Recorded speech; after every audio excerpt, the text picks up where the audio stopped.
দিনটা ছিল ৫ই আগস্ট। আপনাদের ভাইয়া বিজয়ের আনন্দে আমাদের বলল, "রেডি হও, তোমাদের সবাইকে ট্রিট দিব।" তাই দেরি না করে বের হয়ে গেলাম, কারণ মত পাল্টাতে সময় লাগবে না। মজা করলাম। হ্যালো এভরিওয়ান, আসসালামু আলাইকুম। This is me Farzana Farin. Welcome to my blog and welcome to my beautiful life. কেমন আছেন সবাই? আশা করি সবাই ভালো আছেন। আমিও আলহামদুলিল্লাহ ভালো আছি। আজকে আপনাদের ভাইয়া আমাদের সবাইকে ট্রিট দিবে।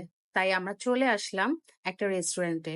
এই যে আমাদের নতুন বউ আর আমার ভাইকে ছাড়া রেস্টুরেন্টে এই অবস্থায় আসতে চাচ্ছিল না। তাই ওর পা নিয়ে একটু কষ্ট হলেও বউকে হ্যাপি করতে চলে আসলো। তাই আমারও খুব ভালো লাগছে। আর বেবিরা তো রেস্টুরেন্টে আসা মাত্রই খেলার প্লেস খুঁজে, তাই খেলার প্লেস পেয়ে বেবিরা অনেক মজা করছে। আর এর মধ্যে চলে আসলো আমাদের খাবার। আমরা অর্ডার করেছিলাম Thai soup, fried rice, chicken fry vegetables, chicken chilli, chicken curry. আলহামদুলিল্লাহ খাবার অনেক টেস্টি ছিল, 10-এ 10। সবাই ভালো থাকবেন, সুস্থ থাকবেন, লাইক কমেন্ট শেয়ার করবেন। আল্লাহ হাফেজ।